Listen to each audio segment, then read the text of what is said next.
Bien, buenos días, hermanos, hermanas. Les saludo también en el amor del Señor.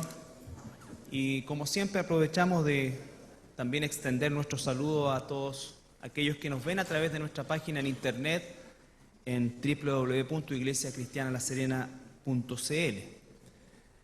Bueno, estamos nosotros, ya pueden ver ahí un trabajo que se hizo en relación a lo que estamos revisando, y creo que vamos a revisar también gran parte del año, y que dice relación con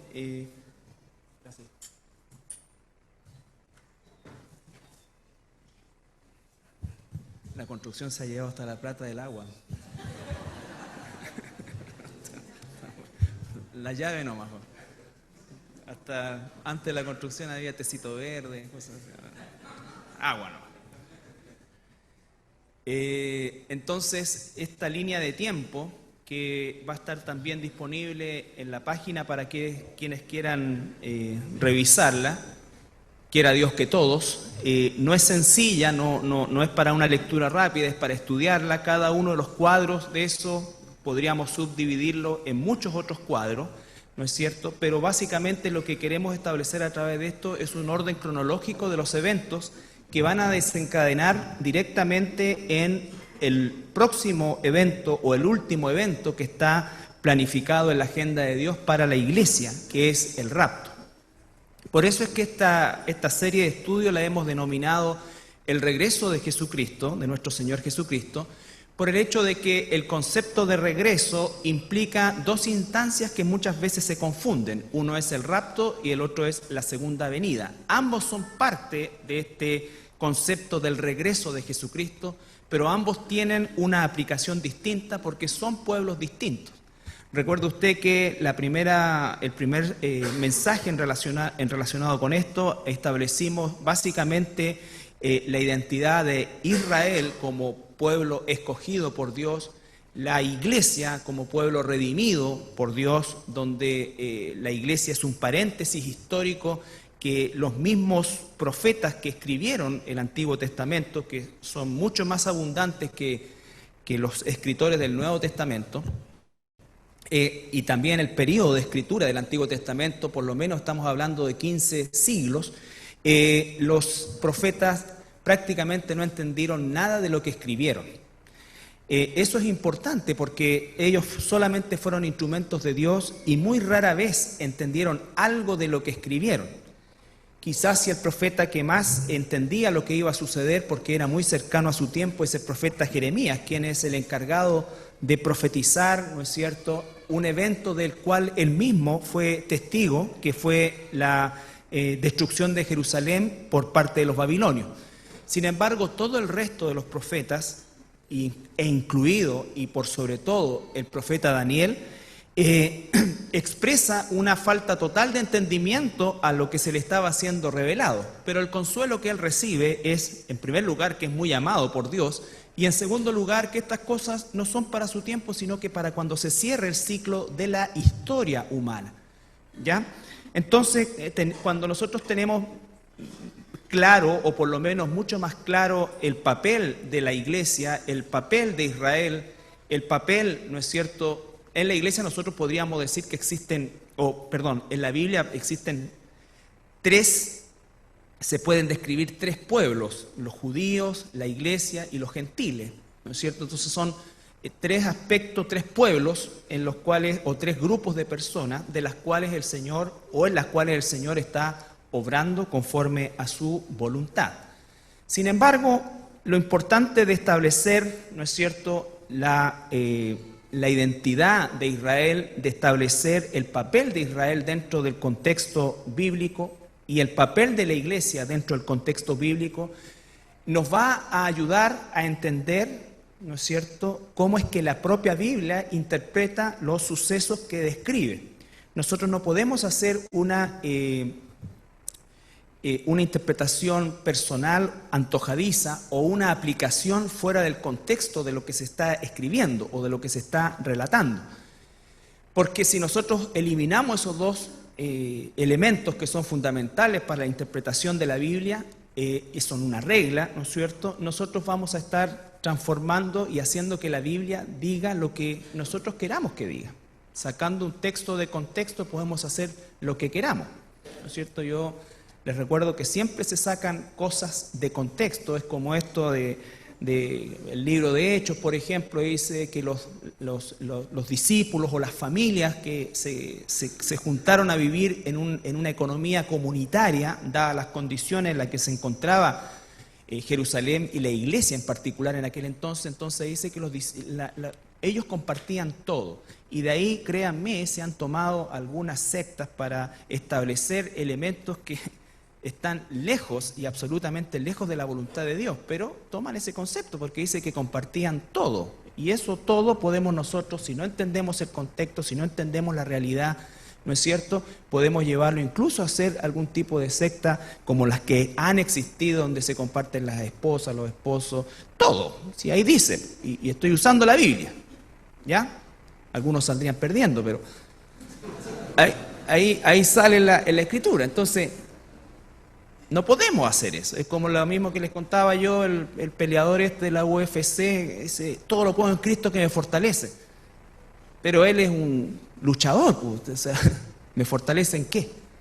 El contexto de eso es absolutamente distinto. Entonces no podemos hacer esas aplicaciones tan dadas, tan simplistas, ¿no es cierto?, que se hacen o como cuando a veces escucha unos sermones de que Jesús corrió la roca, entonces tú tienes que aprender a correr las rocas de tu camino y para que puedas hacer, y toda esa cosa que en el fondo son aspectos que escapan al estudio sistemático de la Escritura, que es la forma como un cristiano verdadero debe estudiar la Biblia. La Biblia tiene un texto, tiene un contexto, tiene un concepto histórico y tiene una línea de sucesos que se van, ¿no es cierto?, deslizando en el tiempo, prácticamente la mayoría de ellos de manera cronológica, y por lo tanto nos van anunciando siempre algo que está por venir. Nosotros recordamos que la definición para la iglesia la encontramos principalmente en el libro, el inicio de la iglesia en el libro de Hechos, capítulo 2, y por definición la iglesia hace este paréntesis extraño para los escritores del Antiguo Testamento, y podemos nosotros sacar una información en Gálatas capítulo 3, versículo 23 al 29.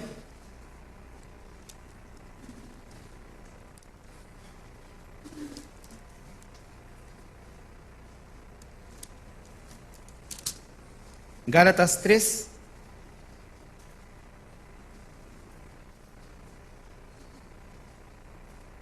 Recuerden que está escribiendo el apóstol Pablo como judío a la iglesia, pero él hoy, o en ese entonces, ya miembro de la iglesia.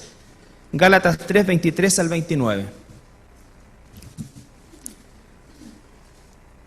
Pero antes que viniese la fe, estábamos confinados bajo la ley, encerrados para aquella fe que iba a ser revelada. ¿Se dan cuenta? Iba a ser revelada. Eso ratifica el hecho de que los escritores del Antiguo Testamento no supieron nunca cómo es que iba a ser esto. La misma carta de Pedro nos dice más adelante, ¿no es cierto?, que los profetas inquirieron para tratar de saber cómo iba a ser esto, pero no les fue revelado para ellos. De manera que la ley ha sido nuestro ayo para llevarnos a Cristo, a fin de que fuésemos justificados por la fe. Pero venida la fe, ya no estamos bajo ayo, pues todos sois hijos de Dios por la fe en Cristo Jesús, porque todos los que habéis sido bautizados en Cristo, de Cristo estáis revestidos. Ya no hay judío ni griego, no hay esclavo ni libre, no hay varón ni mujer, porque todos vosotros sois uno en Cristo Jesús, y vosotros sois de Cristo. Y si vosotros sois de Cristo, ciertamente linaje de Abraham sois y herederos según la promesa. Entonces también nosotros nos hacemos hijos de Abraham por la promesa, es decir, recibimos también promesa. ¿Cuál fue la promesa que recibió Abraham? Que él iba a ser padre de la fe de tanta gente como las estrellas que él en ese momento vio en el cielo. Pero el contexto principal de la iglesia, o la forma principal de la iglesia, es el hecho de que ya no hay judío, no hay griego, no hay hombre, mujer. Vale decir que desde ese punto de vista la iglesia es un paréntesis en el cual todavía nos encontramos, en el que se incluyen básicamente los gentiles y en el que no opera, ¿no es cierto?, el concepto de la pertenencia a la nación de Israel. Todo judío que hoy se convierte a Jesucristo es parte de la iglesia, es parte de la iglesia, ¿ya? Por lo tanto, siendo parte de la iglesia, ya no está bajo ningún tipo de rito, ¿no es cierto?, que todavía y con mayor fuerza practica el judaísmo hoy. Entonces, ahí está la iglesia. Sin embargo, Romanos 11, 25, 29,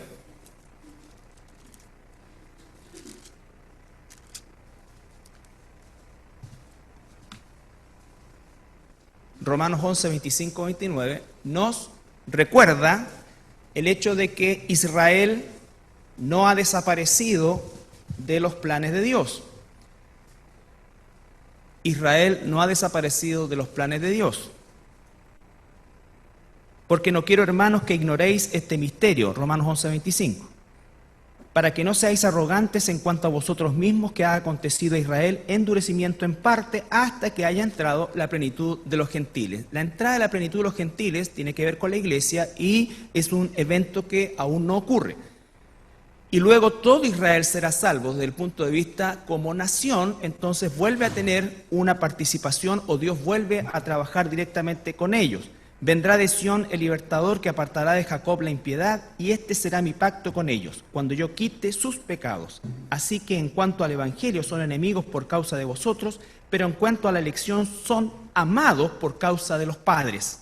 Recuerden que Jesús viene a cumplir la promesa abrahámica, ¿no es cierto?, de gobernar desde Jerusalén al mundo. Porque irrevocables son, escuche eso, irrevocables son los dones y llamamiento de Dios.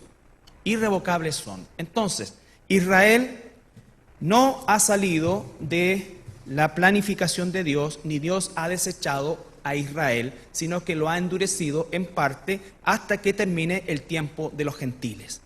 Esto, hermanos, lo estamos estudiando principalmente por el hecho de que estamos viviendo un tiempo en el cual estos acontecimientos se han desarrollado largamente ante nuestros ojos, en nuestra propia generación, en nuestra propia vida, y una de las señales, ¿no es cierto?, de que el tiempo está más cerca es el hecho justamente de que la propia iglesia hoy actúa como burlador de una doctrina radical dentro de la fe cristiana, que es el rapto. Si nosotros eliminamos el rapto, eliminamos la semana 70. Si eliminamos la semana 70, eliminamos todo lo que Dios tiene preparado, ¿no es cierto?, para cerrar la historia con la nación de Israel y comenzar una nueva historia que va a constituir el reposo, no solamente de Israel, sino que de todo el planeta, llamado el milenio, en el cual, ¿no es cierto?, el Señor Jesucristo va a cumplir la promesa abrámica de reinar y guiar, ¿no es cierto?, y gobernar este planeta, como dice, con mano o con vara de hierro, ¿ya? Entonces, esto es importante, hermano, porque ustedes van a escuchar muchas doctrinas que no son doctrinas bíblicas, son filosofías humanas que de alguna manera, dado el retraso a sus ojos, a su concepción, porque Dios no se atrasa ni se adelanta, Dios tiene un tiempo exacto, planificado ya, ¿no es cierto?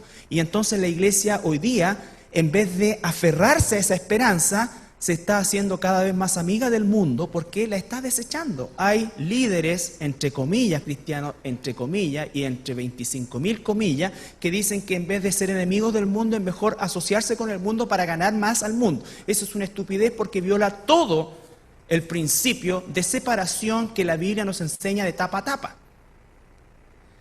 Entonces, la semana pasada analizamos la semana 70 de Daniel para entender de dónde vienen estos 7 años que se llaman de tribulación. Yo espero que ustedes, al igual que yo, repasemos esta materia porque de esto es en definitiva, lo que falta para la iglesia. La iglesia es concebida como la novia de Cristo. La iglesia va a sellar su compromiso en un evento que no va a ser en esta tierra, sino que va a ser en el cielo, que se llama las bodas del Cordero, ¿no es cierto? Por lo tanto, la iglesia está desposada y su compromiso va a ser sellado un día allá también. Por lo tanto, la iglesia no va a pasar ese periodo de tribulación porque ese periodo de tribulación no tiene que ver con la iglesia. ¿Van a haber creyentes en ese periodo? Por supuesto que van a haber creyentes, pero el concepto o el periodo de la iglesia o como iglesia propiamente tal, ya no va a existir. Va a estar no va a existir en la tierra, va a estar en el cielo. Entonces, si ustedes recuerdan Daniel 9, Daniel 9,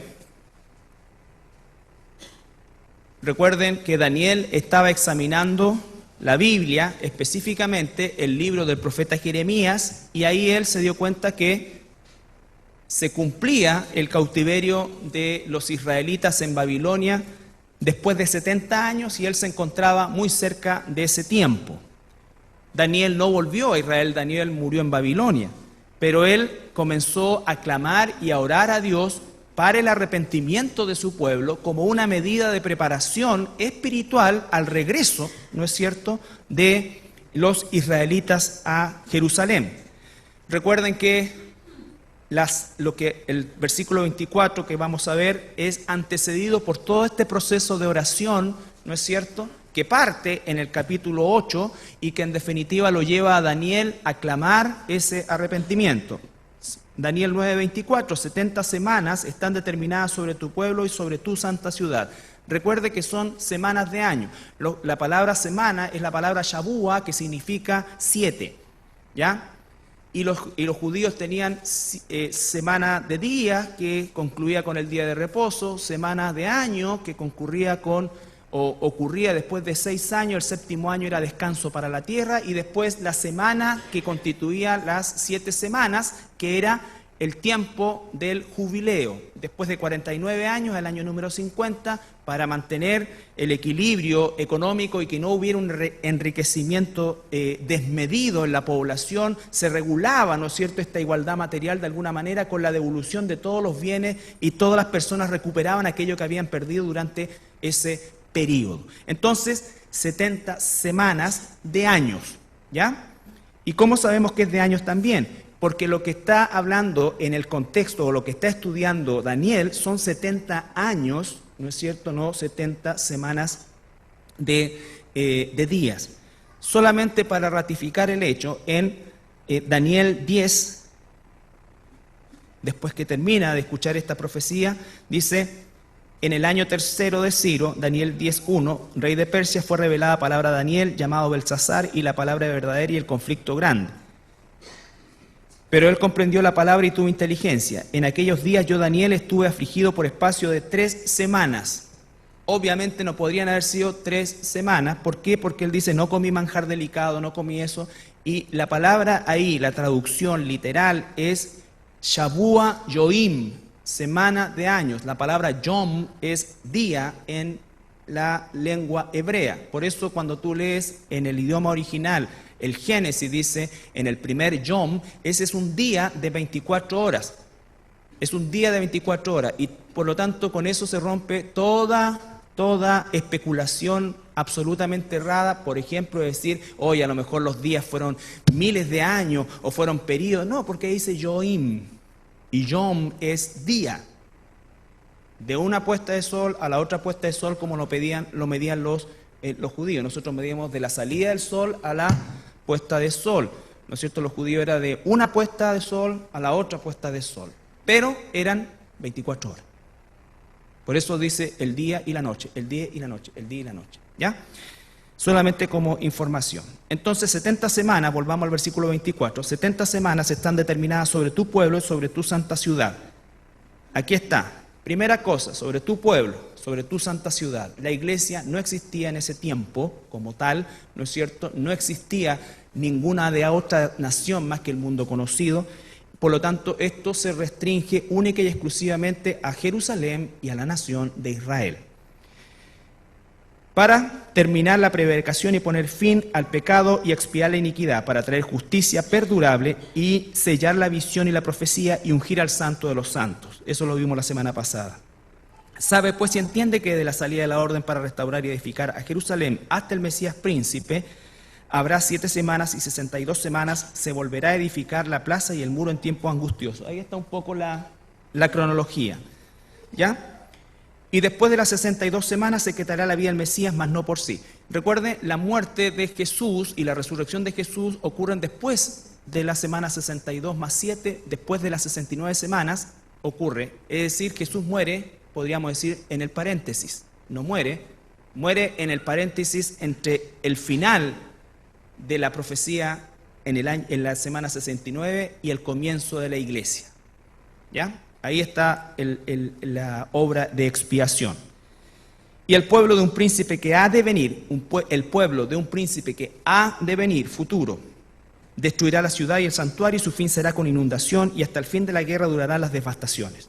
Y por otra semana, ahí está la 70ª semana, y por otra semana, vale decir, y por otro periodo de 7 años, que está perdido en el tiempo para este hombre, ¿no es cierto? Está perdido en el tiempo, pero ya no para nosotros, confirmará el pacto con muchos. ¿Quién? El príncipe de ese pueblo que ha de venir, ¿no es cierto? El príncipe de ese pueblo que destruirá Jerusalén y que ha de venir después, ¿no es cierto? Por lo tanto, el anticristo va a salir del imperio romano geográfico, de alguno de esos países. Y por otra semana confirmará el pacto con muchos, y a la mitad de la semana hará cesar el sacrificio. Entonces, ¿cómo sabemos que esto todavía no ha sucedido? ¿No es cierto? En primer lugar, no fue el año 70 después de Cristo la destrucción de Jerusalén el cumplimiento de esto. Esto va a ser en un futuro en el cual dice que se va a quitar el sacrificio y la ofrenda. Para que haya sacrificio y ofrenda tiene que haber un templo.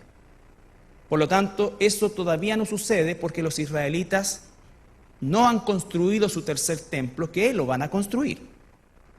Ustedes, si buscan en internet un sitio que se llama Instituto Templo, así tal cual. Los que saben inglés tienen una inmensa ventaja porque la parte en inglés es extensa y súper detallada. La castellana, muy mal. ¿Ya? Pero hay algo. Y ahí ustedes se van a dar cuenta, ¿no es cierto?, de que hoy existe en Israel prácticamente todos los elementos para alajar, vale decir, lo único que tienen que hacer es el edificio. Y según los ingenieros israelíes, ese edificio ellos lo pueden tener en 6 meses.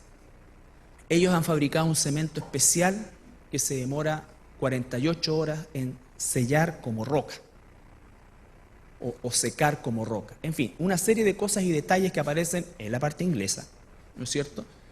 Y está todo listo. Está la oveja bermeja, que era la que la vaquilla bermeja, perdón, que era la parte del sacrificio, y todo eso se encuentra ya listo. Las ropas del sacerdote, son años, décadas de investigación por parte de los rabinos para llegar a los elementos exactos. Todo está listo para. Entonces, obviamente, hoy día nadie pudiese siquiera pensar que Israel, con la situación que ocurre en el Medio Oriente, pudiese construir o reconstruir su templo. Sin embargo, aquí es donde va a venir la obra milagrosa y la señal milagrosa del anticristo de hacer que se firme un pacto. Y recuerden lo que dijimos la semana pasada también. La palabra que dice ahí es confirmará un pacto. ¿Por qué? Porque ese pacto ya existe. Ya desde la década del 80 se trazó lo que se llama en la política de las Naciones Unidas una hoja de ruta en la cual varios líderes han intentado, ¿no es cierto?, que las partes firmen esa hoja de ruta, que es una serie de elementos o de peticiones, ¿no es cierto?, para alcanzar la paz en Medio Oriente. Los judíos tienen varias cosas, pero la más relevante no tiene que ver con territorios. Ellos aún están dispuestos a ceder más territorio. La más importante y la razón principal por la cual no se ha firmado eso es el hecho que Israel reclama el monte del templo. Reclama el monte del templo. Porque Israel no va o no se siente una nación como tal hasta que el templo no esté construido. La identidad nacional de Israel gira en relación al templo. Independiente de que los israelitas hoy día, la gran mayoría, sea ateo o algunos incluso hasta católicos o lo que sea, pero en algún momento ellos van a volverse religiosamente hacia su nación también. Hoy día el mayor puje es de lo que se llaman los ortodoxos, ¿no es cierto?, que es una comunidad súper grande en Israel, muy grande específicamente en Jerusalén, y que son sostenidos por el gobierno, ¿ya? Son sostenidos por el gobierno. Pero a pesar del reclamo de la gente común, ¿no es cierto?, el gobierno no está dispuesto a dejar esa subvención porque el gobierno está en la misma posición que los ortodoxos. Israel tiene que recuperar la totalidad de su identidad y eso pasa por la reconstrucción de su templo. Entonces, va a haber un tercer templo, el anticristo va a lograr que se confirme ese pacto y él va a permitir que por 3 años y medio, quizás un poco menos, los judíos vuelvan a realizar sus sacrificios y se transforme esto, ¿no es cierto?, entre comillas, en una especie de paz generalizada. Sin embargo, va abruptamente a los 3 años y medio, a la mitad de la semana, a quebrar ese pacto y va a entrar en acción, ¿no es cierto?, ya todo el anticristo en todo su esplendor, entre comillas. Y dice que van a venir abominaciones y vendrá el desolador hasta que venga la consumación y lo que está determinado se derrame sobre el desolador. Ese versículo 27, que dice, y por otra semana confirmará el pacto, se amplía en Mateo 24. Se amplía aún más entre Apocalipsis 6 y Apocalipsis 19.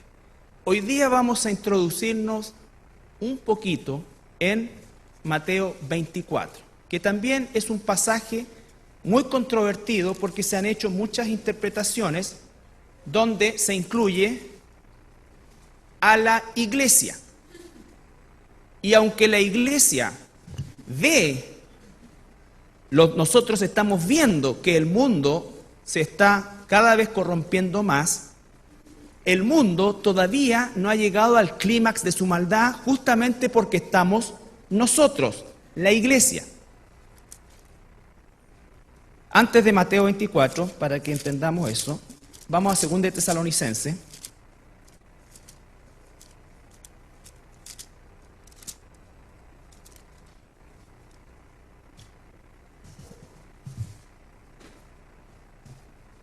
El apóstol Pablo, 2 de Tesalonicenses capítulo 2, versículo 7. El contexto es la manifestación del hombre de pecado, habla un poco de la segunda venida, pero nos vamos a enfocar versículos 7 al 10. 2 de Tesalonicenses capítulo 2, versículos 7 al 10. Porque ya está en acción el misterio de la iniquidad. Ya está en acción, estamos claros con eso, y cada vez se ve más el accionar. Solo que hay quien al presente lo detiene, la iglesia, hasta que a su vez Él sea quitado de en medio. Y entonces, cuando Él sea quitado de en medio, se manifestará aquel inicuo a quien el Señor matará con el espíritu de su boca y destruirá con el resplandor de su venida, segunda venida. Inicuo cuyo advenimiento es por obra de Satanás con gran poder y señales y prodigios mentirosos, y con todo engaño e iniquidad para los que se pierden por cuanto no recibieron el amor de la verdad para ser salvos. Ya está en acción el misterio de la iniquidad. Pablo está diciendo, ya está en acción. Pero la manifestación plena de esa iniquidad todavía no se manifiesta. Se va a manifestar cuando la iglesia sea quitada. Hemos visto maldad en el mundo, muchísima. Pero por eso es que dice el Señor Jesucristo en Mateo 24 que la tribulación que se viene en esa semana 70 no hay ninguna que se le haya comparado. Y por eso es que ese periodo tiene que ser corto, porque si fuera más largo no quedaría nadie vivo.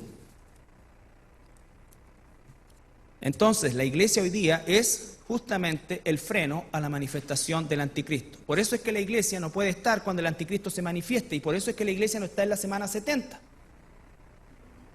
Porque la iglesia justamente, el Espíritu Santo en la iglesia es lo que detiene esta manifestación. Hoy día el mundo no es más espantoso de lo que es por la iglesia. Todavía el mundo puede disfrutar de cosas a pesar de lo mal que está. Y eso es gracias a la iglesia. A la iglesia. Porque a la iglesia se le manda a ser santo. A nosotros se nos manda a ser santos. Como Dios es santo. Y por la santidad que buscan los hijos de Dios, el mal en su esplendor todavía no se manifiesta en plenitud. Pero cuando salga ese freno, Hitler va a ser un niño al coro al lado de la persecución que van a tener los judíos. Y específicamente los judíos. Volvamos a Mateo 24. Yo sé que estas cosas son medias difíciles, medias densas, pero ya está bueno leer el devocional y el pan diario. Hay que ponerse a leer esta cuestión porque esto es lo que nos espera. Por esto es que nos santificamos. Ya no pensamos solo egoístamente en lo que yo quiero, en lo que a mí me gusta, en lo que a mí me salió.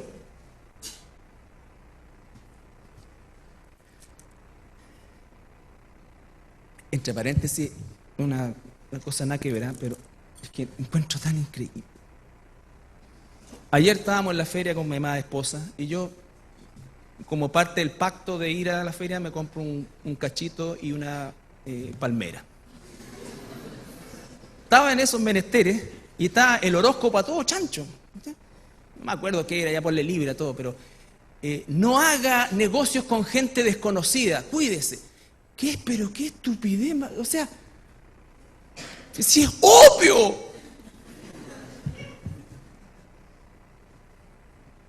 ¿Y sabes por qué? Porque había una señora al lado que pidió que le subieran el volumen. Y yo le dije, oiga señora, pues si es obvio, mire, yo, la siguiente, cualquier cosa se va a poder. No haga negocio con gente desconocida, cuídese. No gaste más de lo debido. Eran como cosas así. Bueno, así está el mundo. Señor, ten misericordia. Entonces, Mateo 24. Mateo 24 obviamente viene antecedido de Mateo 23, pero en Mateo 23 Jesús tuvo una discusión fuertísima con los fariseos. Fuertísima, ¿no es cierto? Y todo el proceso lleva ya a Jesús rumbo a Jerusalén.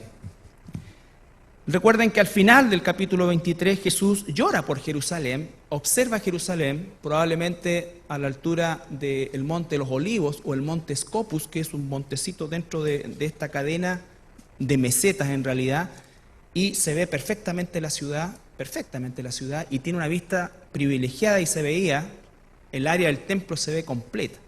Bueno, Jesús observa eso y va ya rumbo a Jerusalén, entra, llora por Jerusalén. ¿Por qué? Porque dice aquí el 37, el capítulo 23, versículo 37, Jerusalén, Jerusalén, que matas a los profetas y apedreas a los que te son enviados. ¿Cuántas veces quise juntar a tus hijos como la gallina junta sus polluelos debajo de sus alas y no quisiste?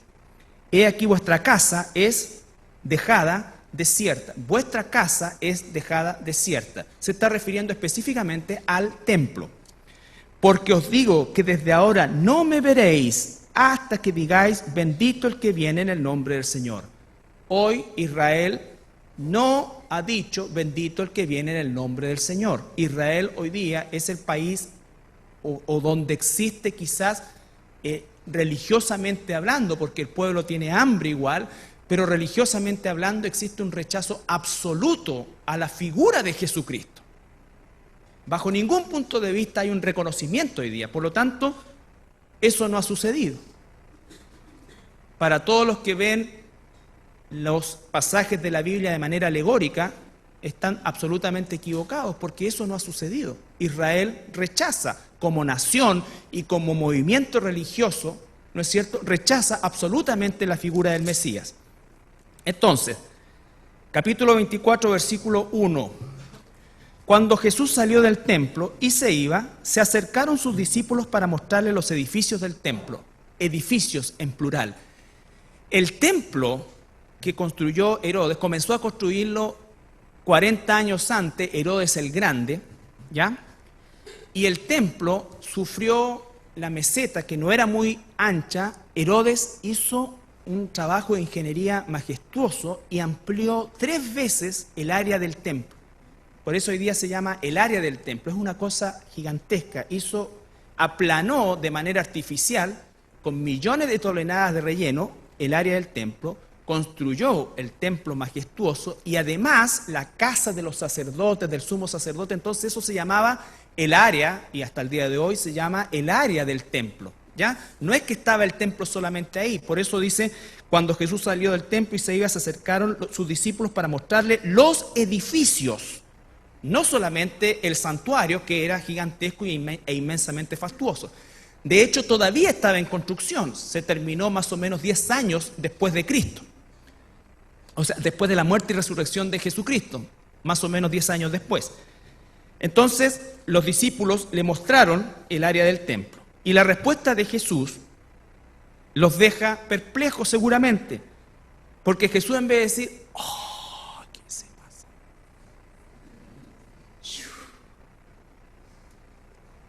De cierto, ¿ves todo esto? De cierto os digo que no quedará aquí piedra sobre piedra que no sea derribada. Pero ¿qué dice eso? Nosotros hinchando el pecho le mostraron el templo. Entonces esos son golpes que Jesús da. A veces nosotros tenemos como miedo de decirle a la gente que, oye, cuidado, que si no te salvas, te vas a ir al infierno. Todo. Jesús no tenía ese problema y él no pecó nunca. Le mostraron el templo pensando en que Jesús iba con la boca abierta, ¿no es cierto?, mirar. Y no, dice, ven todo esto. Yo les digo, no va a quedar piedra sobre piedra. Ya los discípulos venían machucados desde el capítulo 20, versículo 17 y 19. Capítulo 20, versículo 17 al 19.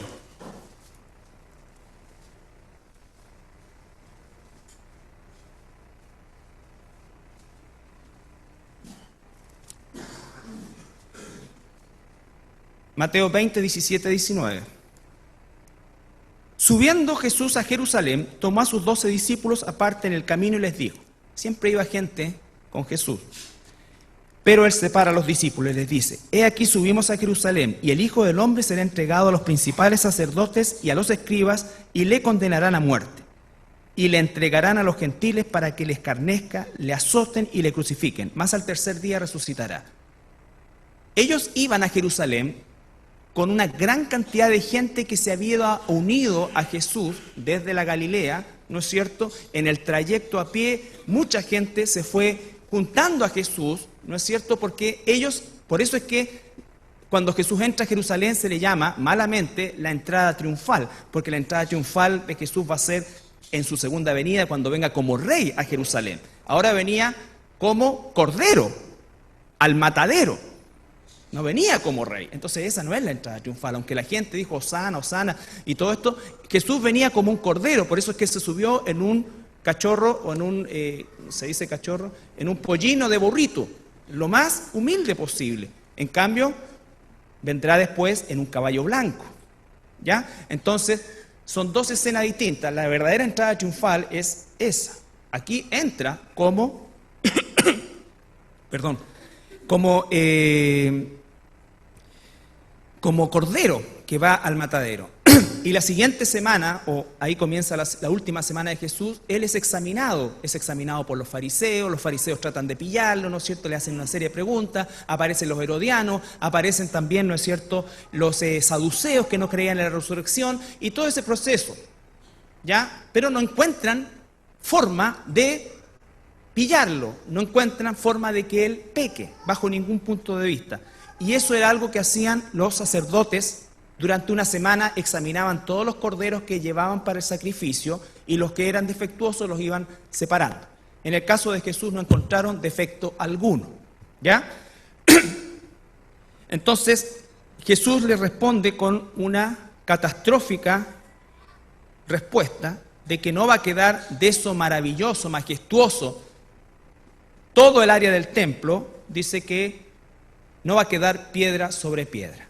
El relato, por ejemplo, de Flavio Josefo, que era un judío pero que servía al gobierno romano, dice que durante 2 años fue sitiada Jerusalén, y cuando los ejércitos romanos ya hicieron el asalto final, o durante todo ese periodo también construyeron especies de andamios con mucha madera e incendiaron el templo, y el calor hizo que eso se viniera abajo, y ahí pudieron sacar el oro y las piedras preciosas con las que estaba decorada el templo. Pero dice Josefo que cuando terminó la destrucción de Jerusalén, que llevó aproximadamente 2 meses en total, porque de verdad destruyeron todo, ¿no es cierto? Dice que era como una zona que nunca había sido habitada. Me refiero al área del templo, ¿no es cierto? Y Jesús les dice a los discípulos que va a quedar desolado. Y los discípulos lo que menos veían en ese entonces era desolación, porque el templo era el centro de todo el quehacer de la vida judía. Entonces, Jesús está hablando con sus discípulos y los toma aparte y les dice que va a morir en Jerusalén, y los toma aparte y les dice en el versículo 3, capítulo 24,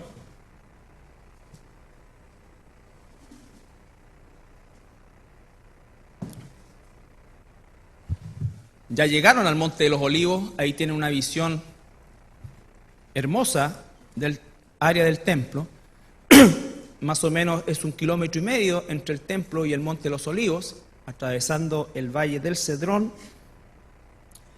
Y estando, dice versículo 3, él sentado en el Monte de los Olivos, los discípulos se acercaron aparte diciendo: dinos, ¿cuándo serán estas cosas y qué señal habrá de tu venida y del fin del siglo? 3 preguntas. ¿Cuándo serán estas cosas? Primera pregunta. ¿Qué señal habrá de tu venida? Segunda pregunta. ¿Y del final de los tiempos o final del siglo? Tercera pregunta. 3 preguntas que le hacen estos discípulos a Jesús. Cuando nosotros examinamos el pasaje paralelo en Marcos 13,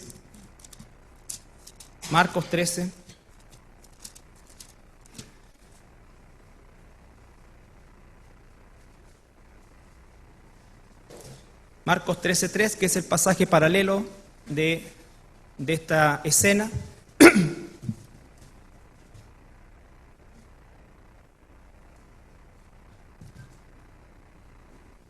13:3.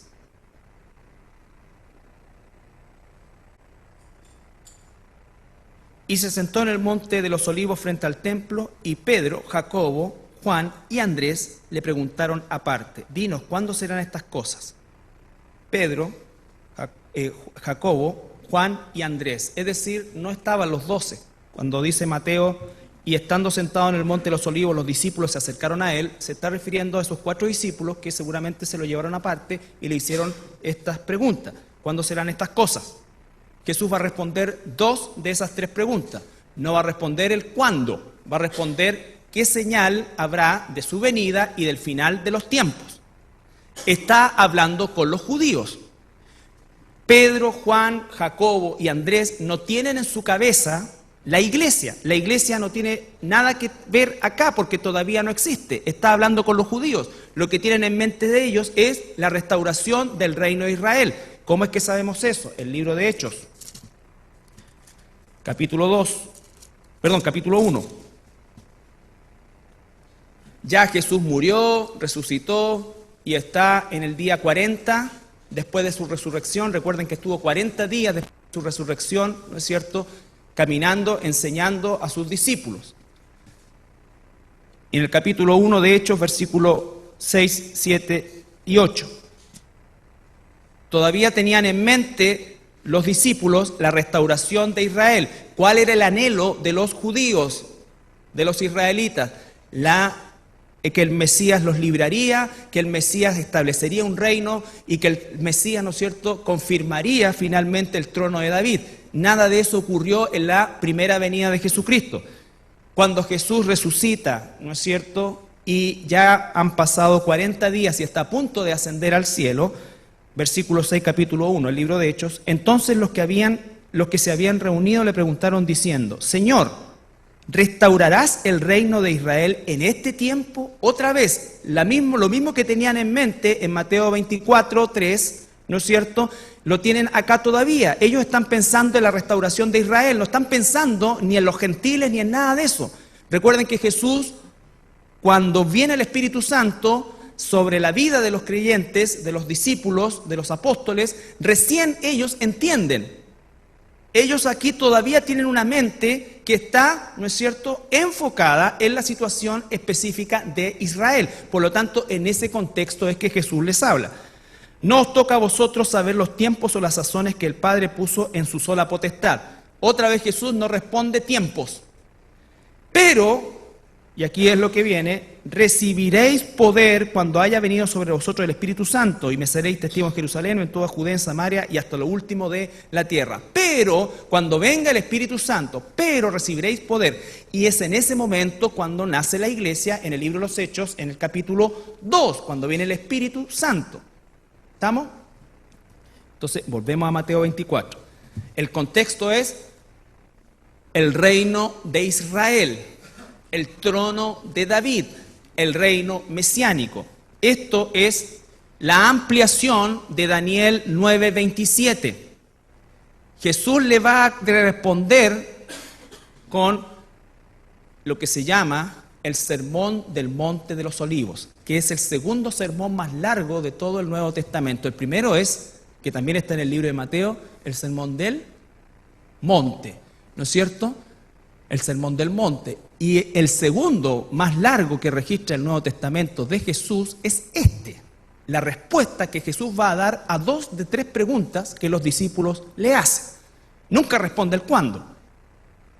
Por lo tanto, cualquier persona que intente, aunque sea con la mejor intención de establecer una fecha, está violando un principio divino que Dios estableció, que nadie iba a saber exactamente el día y la hora, pero sí podíamos conocer los tiempos. Porque Jesús, recuerde que a los fariseos les dijo, ¿qué cosa? Los fariseos tampoco tenían fecha de la primera venida de Jesús, pero tenían señales. Y les dijo, ustedes saben distinguir si va a llover o no va a llover, pero no son capaces de distinguir el tiempo que están viviendo. Entonces la situación aquí es que no hay un día definido, pero sí hay tiempos definidos. Por eso es tan importante entender el concepto que desgraciadamente se coloca como nombre dispensacionalismo. Entonces cuando tú dices, hablas de dispensaciones o de periodos, tú soy dispensacionalista, tú no creí en esto, tú no creí en esto, tú creí en esto. No, la Biblia no tiene ningún tipo de doctrina. ¿Por qué? Porque enseña todas juntas. Todas juntas. Y entonces dice claramente que hay periodos. Hay un periodo prediluviano, postdiluviano, Abraham, la ley, cautiverio. Hay periodos. Y esos periodos nos van enseñando, ¿no es cierto?, que se combina con la historia secular, nos van enseñando justamente el avance cronológico que va teniendo todo el plan de Dios. Acaba de decir, 69 semanas, 7 para la reconstrucción de Jerusalén, 62 más hasta el Mesías príncipe, hasta la entrada triunfal, que no es la entrada triunfal, pero es la entrada de Jesús a Jerusalén. Y estando sentado en el monte de los olivos, los discípulos se le acercaron. ¿Cuándo serán estas cosas? ¿Qué señal habrá de tu venida y del fin del siglo? Comienza a responder Jesús, versículo 4.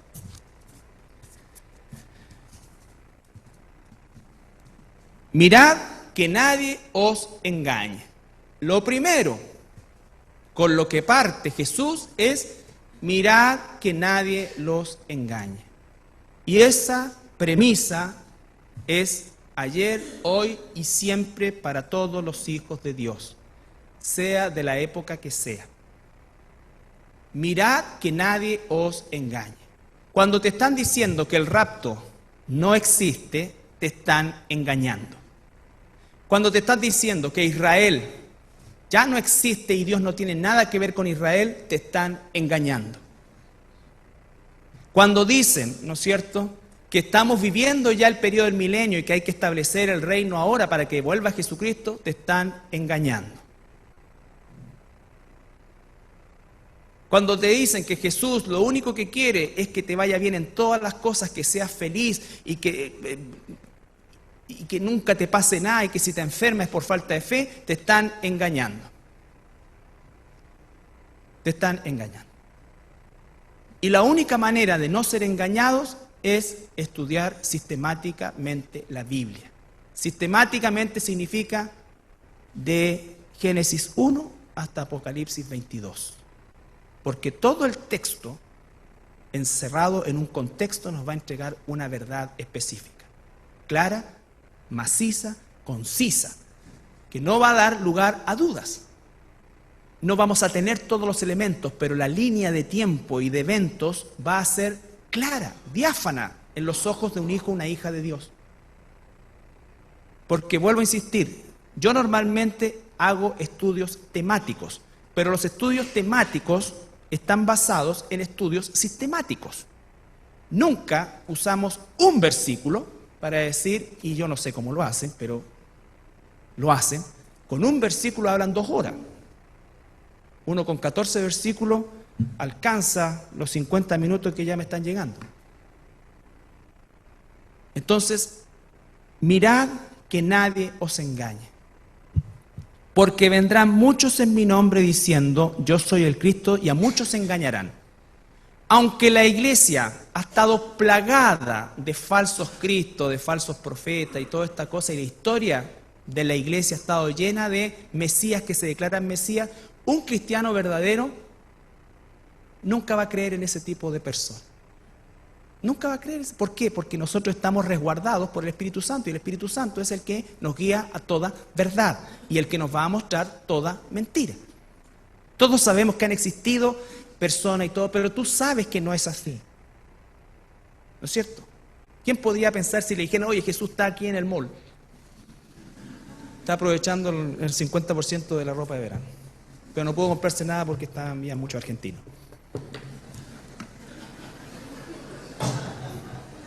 Oye, que no vayan a llorar los comerciantes ahora, pues. ¿Quién de nosotros dice, O sea, espero que nadie, ¿no es cierto? Pero sí la gente incrédula, y específicamente, ¿quiénes? Los judíos.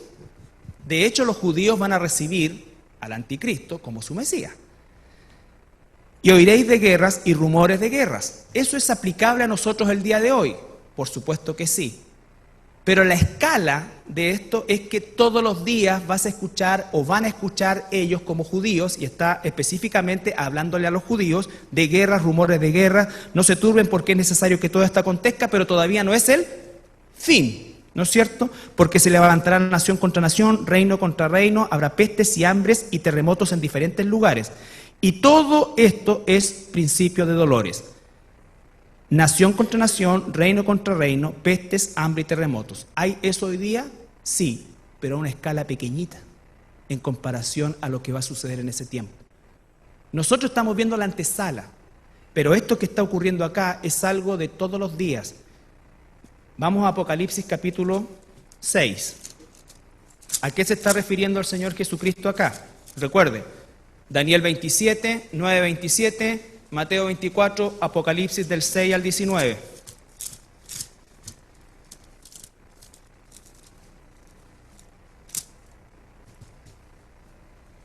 Apocalipsis 6, 1 al 8. Esta escena está en el cielo. Vi cuando el Cordero abrió uno de los sellos y oí a uno de los 4 seres vivientes decir con voz de trueno, ven y mira. Y miré, y he aquí un caballo blanco, el que lo montaba tenía un arco y le fue dada una corona y salió venciendo y para vencer, el anticristo. Cuando abrí el segundo sello, oí el segundo ser viviente que decía, ven y mira, y salió otro caballo bermejo, el que lo montaba le fue dado poder para quitar de la tierra, ya no de un lugar en particular, sino que de toda la tierra. Lo que está diciendo, se levantará nación contra nación, reino contra reino, eso es toda la tierra, ¿ya? Para quitar la paz de la tierra y que se matasen unos a otros, y se le dio una gran espada. Cuando abrió el tercer sello, oí al tercer ser viviente que decía, ven y mira, y miré, y he aquí un caballo negro, y el que lo montaba tenía una balanza en la mano. Después de la guerra va a haber una escasez espantosa. Pero esto no va a ser una guerra puntual, esto va a ser una guerra realmente general, mundial. Y oí una voz en medio de los 4 seres vivientes que decía, 2 libras de trigo por un denario y 6 libras de cebada por un denario, pero no dañes el aceite ni el vino. Cuando abrió el cuarto sello, oí la voz del cuarto ser viviente que decía, ven y mira, y miré, y he aquí un caballo amarillo, el que lo montaba tenía por nombre muerte, y el Hades le seguía, y le fue dada potestad sobre toda la cuarta parte de la tierra para matar con espada, con hambre, con mortandad y con las fieras de la tierra. Eso es el versículo 7 y 8. Los jinetes del Apocalipsis, los 4 jinetes del Apocalipsis, están resumidos en Mateo 24, 7, 8. Porque se levantarán, volvemos a Mateo ya estamos terminando, se levantará nación contra nación y reino contra reino, y habrá pestes y hambres y terremotos en diferentes lugares, y todo esto será principio de dolores. ¿Por qué principio de dolores? Porque esto, los jinetes, son el resultado del gobierno del anticristo. Cuando el anticristo se proclama Dios y ocurre la abominación desoladora de la que habló el profeta Daniel, ¿no es cierto?, comienza el juicio de Dios sobre la tierra. Y entonces, de la segunda mitad, es Dios quien empieza con trompetas, copas, sellos. Trompetas, copas, sellos. Y después viene el fin. Este es el principio. El gobierno del anticristo, que en un principio aparece como un príncipe de paz, pero al poco tiempo va a quitarse la paz, va a empezar la guerra de nación contra nación, reino contra reino. Todos vamos a estar, o todos van a estar, mejor dicho, peleando en guerra. Y eso va a producir hambre, peste, mortandad, pero a una escala mundial. Muchos pensaron que esto se cumplió con la Primera Guerra Mundial, pero a poco andar ocurrió la Segunda Guerra Mundial. Se le llamó mundial porque involucró a las potencias, pero no fue mundial desde el punto de vista geográfico, porque nosotros no nos vimos mayormente influidos por eso. Mundial se refería, ¿no es cierto?, al hecho de que estaban involucradas, vuelvo a insistir, las principales potencias. Esto no tiene nada que ver, esto va a involucrar al mundo entero. No va a haber rincón de la tierra donde no haya conflicto bélico. No va a haber rincón de la tierra donde no haya un conflicto bélico. Entonces, Mateo 24 es un mensaje para Israel en el tiempo de la tribulación. ¿Qué es lo que tienen que hacer los israelitas en la semana 70? No la iglesia. No meta la iglesia aquí porque la iglesia ya está en el cielo, ya fue sacada. Y por supuesto dice que, y todo será principio de dolores, versículo 9, entregarán a tribulación y os matarán y seréis aborrecidos de toda la gente por causa de mi nombre. Muchos tropezarán y entonces se entregarán unos a otros y unos a otros se aborrecerán. Eso ha sucedido durante el periodo de la iglesia, también ha sucedido en persecución y cosas, ha habido eso. Pero aquí estamos hablando de que esto está enfocado en la nación de Israel. Y muchos falsos profetas se levantarán y engañarán a muchos. La desesperación de los judíos al ver que la situación se pierde de control va a hacer que empiecen a escuchar a cualquier tipo de personas. ¿Es aplicable eso también a nuestro tiempo? También. Pero un cristiano verdadero nunca va a ser engañado por un falso profeta como para llevarlo a hacer perder su salvación. Porque el sello que tenemos es imborrable. De alguna manera Dios te va a sacar de ahí. Esta gente no es salvada. Y por haberse multiplicado la maldad, el amor de muchos se enfriará. Más el que el persevere hasta el fin, este será salvo. Persevere hasta el fin. ¿Hasta el fin de qué? De la tribulación. De la tribulación. No será salvo, nunca se es salvo espiritualmente por perseverar en algo. Somos salvos por gracia, ahora, ayer, antes, siempre, durante la tribulación, siempre. Pero los verdaderos creyentes, para ser salvados de eso que está sucediendo ahí, de esa persecución, de esa muerte, tienen que perseverar en su fe, ¿no es cierto? Tienen que perseverar en su fe. La palabra salvado aquí es la misma palabra que se usa cuando Pedro baja del arca, o sea, de la barca, camina un par de pasos y comienza a ahogarse. Y él dice, Señor, sálvame. Esa palabra es la que se ocupa ahí, no es sálvame, Pedro no está diciendo sálvame espiritualmente, sálvame de ahogarme. Salvado aquí es exactamente la misma palabra, de la situación que se está viviendo, horrorosa por cierto. Entonces, por lo tanto, cuando veáis en el lugar santo la abominación desoladora de que habló el profeta Daniel, el que le entienda, lo vamos a ver la próxima semana. Entonces los que están en Judea huyan a los montes. Esto es para los judíos. Los que están en Judea dice huyan a los montes. Y los que están en el campo no vuelvan atrás para tomar su capa. Más hay de las que estén encintas en aquellos y de las que críen en aquellos días. Orad para que vuestra vida no sea en invierno ni en día de reposo. A nosotros nos afectaría solamente el invierno, el día de reposo. Porque habrá entonces gran tribulación, cual no la ha habido desde el principio del mundo hasta ahora ni la habrá. Entonces, la próxima semana vamos a continuar con esto y vamos a ver la primera parte del capítulo 25. Yo les pido, les ruego que lo lean, capítulo 24, capítulo 25, ideal desde el capítulo 16, desde cuando Jesucristo es proclamado por el Espíritu Santo a través de Pedro como el Hijo de Dios en Cesarea de Filipo, desde ahí hasta el capítulo 25, para que tengamos la panorámica de lo que estamos viendo. Estamos viendo de dónde aparece la semana 70 de la profecía de Daniel, a quiénes les corresponde esa semana 70, dónde va a estar la iglesia durante esa semana 70, cómo es que la gente se va a salvar en ese tiempo. Nos falta ver también durante la semana 70, porque va a haber evangelismo y muchísimo, millones de veces más poderoso que el que hay hoy, ¿no es cierto? Va a haber todo eso, y va a haber al final del tiempo de esos 7 años, va a haber incluso un juicio, el famoso juicio de las ovejas y los cabritos.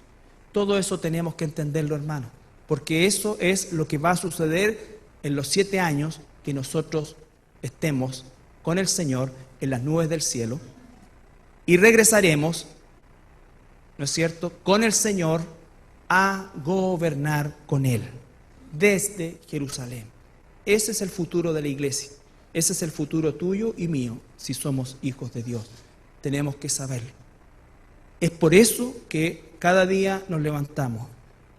El propósito de Dios no es nuestra felicidad, aunque igual nos da felicidad, nos hace felices cuando buscamos su voluntad. El propósito de Dios es nuestra santificación. El propósito de Dios es el entender los tiempos, no como los fariseos, no como los burladores que están dentro de las iglesias hoy y que están llevando a la iglesia a un despeñadero a la gente que está ahí. ¿Por qué? Porque gran parte de la gente que está ahí nunca se ha convertido. Porque los verdaderos creyentes que están seguramente agobiados en esos lugares, aplastados en esos lugares, en su tiempo el Señor los va a sacar.